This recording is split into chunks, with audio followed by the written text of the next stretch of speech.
اگر وہ امام نہیں تھے تو کون تھے؟ کوفہ والوں کی آنکھیں حیرت سے پھٹی کی پھٹی رہ گئی جب انہیں پتہ چلا کہ حجازی لباس میں آنے والے امام حسین نہیں بلکہ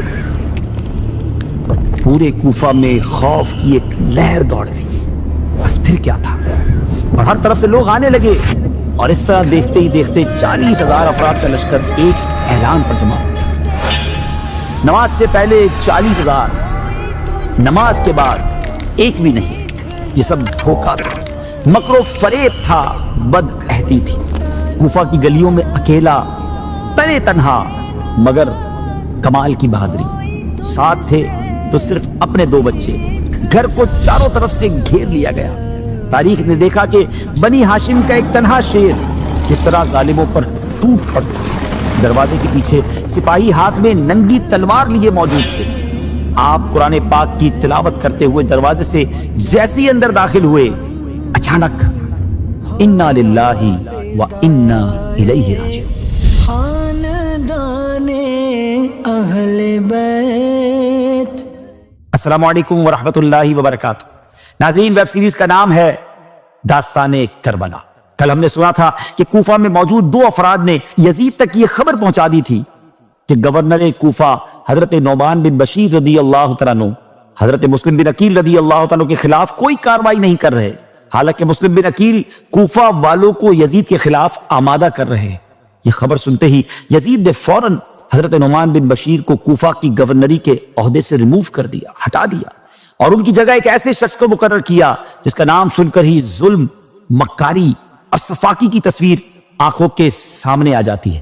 اس شخص کا نام تھا عبید اللہ بن زیاد۔ عبید اللہ بن زیاد نہایت مکار، چالاک اور ظالم انسان تھا۔ جیسے اسے یزید کا پیغام ملا، یہ فوراً بصرہ سے روانہ ہو گیا، لیکن اس کی مکاری ذرا دیکھیں۔ اپنی فوج کے ساتھ شان و شوکت کے ساتھ کوفہ میں داخل نہیں ہوا، بلکہ اس نے اپنی فوج کو قادسیہ میں روک دیا، اور پھر خود چند آدمیوں کو لے کر حجازی لباس پہن کر، عرب کے لوگوں کا لباس پہن کر، رات کے اندھیرے میں ایک اونٹ پر سوار ہو کر اس راستے سے کوفے میں داخل ہوا جس راستے سے حجاز کے قافلے آیا کرتے تھے۔ اور سب اس نے کیوں کیا؟ کیونکہ کوفہ والے پہچان نہ سکے، بلکہ وہ یہ سمجھ بیٹھے کہ امام حسین تشریف لے آئے ہیں رضی اللہ تعالیٰ عنہ۔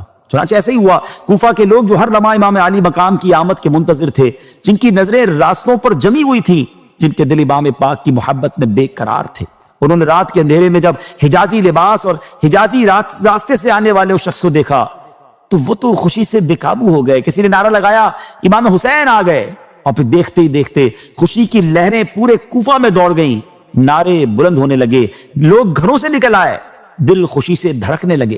ادھر ابن زیاد دل ہی دل میں جل رہا تھا، لیکن اس نے ضبط سے کام لیا اور خاموش رہا، کیونکہ اگر اس لمحے اس کا بھانڈا پھوٹ جاتا تو شاید وہ زندہ گورنر ہاؤس تک پہنچ بھی نہ پاتا۔ مگر اس مکار نے ایک بہت اہم بات سمجھ لی تھی، اس نے جان لیا تھا کہ اہل کوفہ کے دل کس قدر امام علی مقام کی محبت میں ڈوبے ہوئے ہیں۔ وہ جان گیا تھا کہ یہ قوم امام علی مقام کی ایک جھلک تک کے لیے بہت بے چین ہے۔ یہی سوچتے ہوئے وہ خاموشی سے گورنر ہاؤس میں داخل ہو گیا، اور افسوس اس وقت تک کوفے والوں کو یہ معلوم ہی نہ ہو سکا کہ یہ امام حسین نہیں بلکہ ابن زیاد ہے۔ پھر جب یہ حقیقت سامنے آئی تو خوشیوں کے چراغ یکدم بجھ گئے، دل ٹوٹ گئے، اور پورے شہر پر مایوسی کی ایک سرد چادر پھیل گئی۔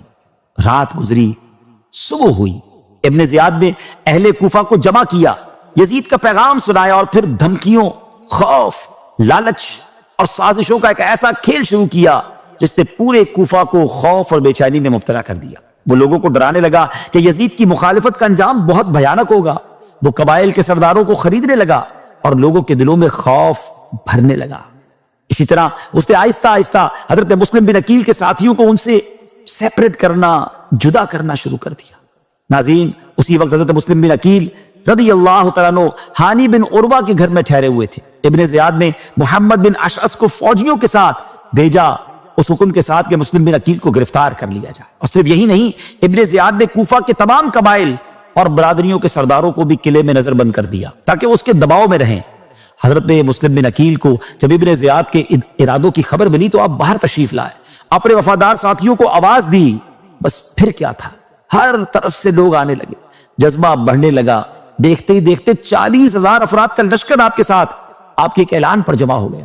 40,000 کا لشکر اور پھر اس لشکر نے شاہی محل کا محاصرہ کر لیا، چاروں طرف سے محل کو گھیر لیا گیا۔ اب صورتحال یہ تھی کہ بس حملے کے حکم کی دیر تھی۔ ناظرین، اگر اسی وقت حضرت مسلم رضی اللہ تعالیٰ عنہ حملے کا حکم دیتے تو قلعہ فتح ہو سکتا تھا، ابن زیاد گرفتار ہو سکتا تھا، اور پھر یہی لشکر ایک سیلاب بن کر شامی طاقتوں کو بہا لے جاتا، جس کے بعد یزید کے لیے زمین تنگ ہو جاتی۔ مگر ناظرین، ہونا کچھ اور تھا، کیونکہ لکھا کچھ اور تھا۔ حضرت مسلم رضی اللہ تعالیٰ عنہ نے قلعے کو گھیر تو لیا، مگر اس کے باوجود ابن زیاد کی جو مکاری تھی، یزید کی دشمنی پوری طرح ظاہر ہو چکی تھی، اور آپ نے حملے کا حکم نہیں دیا۔ کیوں؟ کیونکہ آپ جنگ نہیں چاہتے تھے، آپ خون مسلم بہتا ہوا دیکھنا نہیں چاہتے تھے، آپ چاہتے تھے کہ گفتگو سے مسئلہ حل ہو جائے، صلح کی کوئی صورت نکل آئے اور مسلمانوں کی جانیں بچ جائے۔ یہ تھی اہل بیت کی سوچ، یہ تھا ان کا ظرف، یہ تھی ان کی رحمت۔ لیکن دوسری طرف ابن زیاد تھا جو سازشوں کا جال بن رہا تھا۔ اس نے حضرت مسلم کے خلاف ایک عجیب چال چلی۔ اس نے یہ کیا کہ قلعے میں قید جو قبائلی سردار اس کے ساتھ تھے، وہ ان کو لے کر مجبور کیا اس نے کہ وہ لوگوں کو حضرت مسلم بن عقیل کا ساتھ چھوڑنے پر آمادہ کریں۔ ناظرین، وہ سردار خوفزدہ تھے، انہیں معلوم تھا کہ اگر ابن زیاد ہار بھی گیا تب بھی قلعہ فتح ہونے سے پہلے وہ ان سب کو قتل کروا دے گا۔ چنانچہ وہ قلعے کی دیواروں پر چڑھے اور وہ اپنے قبیلے والوں کو آواز دینے لگے، کہتے ہیں کہ واپس چلے جاؤ، یزید تمہارے بچوں کو قتل کروا دے گا، تمہارے مال ضبط ہو جائیں گے، تمہارے گھر برباد کر دیے جائیں گے۔ اور ساتھ یہ بھی کہا کہ ہمیں تو ابن زیاد قلعے میں ہی مار ڈالے گا۔ ابن زیاد کی یہ چال کام کر گئی، اور پھر وہی ہوا جو نہیں ہونا چاہیے تھا۔ حضرت مسلم بن عقیل رضی اللہ عنہ کا لشکر اب بکھرنے لگا، لوگ آہستہ آہستہ پیچھے ہٹنے لگے، وفائیں دم توڑنے لگی اور نعرے خاموش ہونے لگے، یہاں تک کہ جب حضرت مسلم رضی اللہ تعالیٰ عنہ نے مغرب کی نماز ادا کی تو 40,000 میں سے صرف 500 باقی رہ گئے تھے۔ اور آپ جان کر حیران ہوں گے، جب نماز مکمل ہوئی تو ایک بھی شخص آپ کے ساتھ باقی نہ تھا۔ جی ہاں، ایک بھی نہیں۔ ایک ایسی جماعت تھی کہ امام نے جب نماز شروع کی تو 500 لوگ پیچھے نماز پڑھ رہے تھے، مگر جب نماز ختم ہوئی تو کوئی مقتدی پیچھے موجود نہ تھا۔ یہ کوفہ والوں کی پہلی بے وفائی تھی۔ جو مہمان ان کی التجاؤں کی وجہ سے آیا تھا، ان کے دین کی حفاظت کرنا چاہتا تھا، آج اسی کو دشمنوں کے درمیان تنہا چھوڑ دیا گیا۔ حضرت مسلم رضی اللہ تعالیٰ عنہ کوفہ کی گلیوں میں اکیلے رہ گئے، کہاں جائیں، کس دروازے پر دستک دیں، کسے اپنا کہیں۔ حیرت کی بات یہ تھی کہ آج پورے کوفہ کے مہمان خانے بھی بند تھے، دروازوں پر تالے لگ چکے تھے۔ اور ناظرین، آپ رضی اللہ تعالیٰ کے ساتھ آپ کے بچے بھی تو تھے، انہیں کہاں سلائیں، کہاں ٹھہرائیں۔ پورا کوفہ آپ کے لیے تنگ ہو چکا تھا۔ حالت یہ ہو گئی تھی کہ 2-4 گز زمین آپ کے لیے رات گزارنے کے لیے بھی نظر نہیں آ رہی تھی، اور بنی ہاشم کا یہ عظیم مہمان بے آسرا کھڑا تھا۔ اس لیے حضرت مسلم رضی اللہ تعالیٰ کو امام حسین کی یاد آئی۔ امام کی یاد آتے ہی آپ کا دل تڑپ اٹھا۔ آپ سوچنے لگے، میں نے امام کو خط لکھا ہے، میں نے آپ کو اس قوم کی وفاداری کے قصے سنائے ہیں، میں نے ان کے آنے پر اصرار کیا ہے۔ اب یقیناً امام میری بات رد نہ فرمائیں گے، وہ اپنے اہل و عیال کے ساتھ روانہ ہو چکے ہوں گے۔ اگر امام یہاں پہنچ گئے تو اس بے وفا قوم کے درمیان ان پر کیا گزرے گی؟ یہ سوچ کر یہ خوف آپ رضی اللہ تعالیٰ کے دل کو شدید زخمی کر رہا تھا۔ اسی پریشانی کے عالم میں آپ کو پیاس محسوس ہوئی۔ سامنے ایک گھر نظر آیا، وہاں طوعا نامی ایک عورت موجود تھی۔ اس سے آپ نے پانی مانگا، اس نے آپ کو پہچان کر پانی دیا اور اپنی سعادت سمجھ کر آپ کو اپنے مکان میں ٹھہرایا۔ لیکن افسوس، اس عورت کا بیٹا محمد بن اشعث کا غلام تھا۔ اس نے فوراً اپنے آقا کو خبر دے دی۔ بس پھر کیا تھا، ابن زیاد نے محمد بن اشعث اور کوتوال کو سپاہیوں کے ساتھ روانہ کر دیا۔ تو آ کے گھر کو چاروں طرف سے گھیر لیا گیا، جس کے بعد حضرت مسلم تلوار لے کر باہر نکلے، اور پھر تاریخ نے دیکھا کہ بنی ہاشم کا ایک انہا شیر کس طرح ظالموں پر ٹوٹ پڑتا ہے۔ ناظرین، اس وقت حضرت مسلم بن عقیل تنے تنہا اس شان اور بہادری سے لڑے کہ یزیدی کانپ اٹھے، ان کی صفوں کی صفیں بکھر گئی، ان میں سے کئی مارے گئے اور کئی زخمی ہو گئے۔ کوفہ والوں کو جب اس بات کا اندازہ ہو گیا کہ بنی ہاشم کے اس جوان کو ہرانا ہمارے بس کی بات نہیں، تب انہوں نے ایک نئی چال چلی۔ انہوں نے آواز دی، ہم جنگ نہیں چاہتے، ہم صرف یہ چاہتے ہیں کہ آپ ہمارے ساتھ ابن زیاد کے پاس چلیں اور اس سے گفتگو کر کے معاملہ طے کر لیں۔ یہ بات سن کر حضرت مسلم رضی اللہ تعالیٰ نے فرمایا، میں نے تو اس وقت بھی جنگ نہیں کی تھی جب میرے ساتھ 40,000 لوگ تھے، میں تو خون ریزی روکنا چاہتا تھا۔ چنانچہ آپ اپنے دونوں صاحبزادوں کو ساتھ لے کر ان کے ساتھ ابن زیاد کے پاس جانے کے لیے روانہ ہو گئے۔ لیکن ناظرین، یہ سب دھوکہ تھا، مکر و فریب تھا، بد عہدی تھی۔ ابن زیاد نے پہلے ہی دروازوں کے پیچھے تلواریں لیے سپاہی کھڑے کر رکھے تھے۔ حکم دیا تھا کہ جیسے ہی مسلم اندر آئیں دونوں طرف سے حملہ کر دینا۔ حضرت مسلم رضی اللہ عنہ کو کیا خبر تھی کہ دشمن اتنا گر چکا ہے۔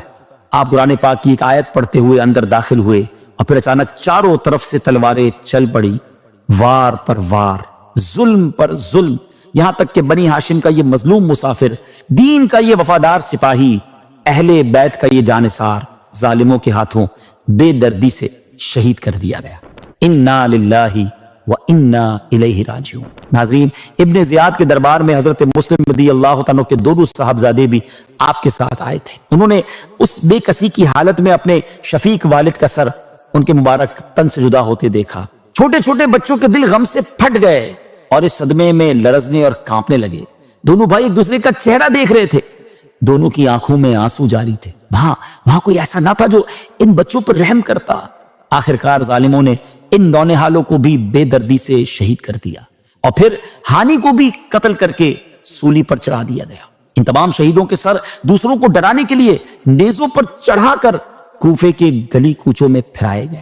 ناظرین، آپ جانتے ہیں یہ تاریخ کون سی تھی؟ یہ بھی تاریخ کا ایک راز ہے کہ 3 ذوالحجہ 60 ہجری کا یہ دن تھا، اور ایگزیکٹلی یہ وہی دن تھا جس روز مکہ مکرمہ سے امام حسین رضی اللہ تعالیٰ عنہ اپنے قافلے کے ساتھ کوفہ کی طرف روانہ ہوئے۔ آگے کیا ہوا یہ جانیں گے انشاءاللہ اگلے ایپیسوڈ میں۔ اپنی دعاؤں میں یاد رکھیے گا۔ السلام علیکم ورحمۃ اللہ وبرکاتہ۔ ایک طرف کوفے کی گلیاں حضرت مسلم بن عقیل کے خون سے رنگین ہو چکی تھی، اور دوسری طرف نواسہ رسول کوفہ کی طرف روانہ ہو چکے تھے۔ آپ نے پوچھا اس جگہ کا نام کیا ہے؟ بتایا گیا یہ کربلا ہے۔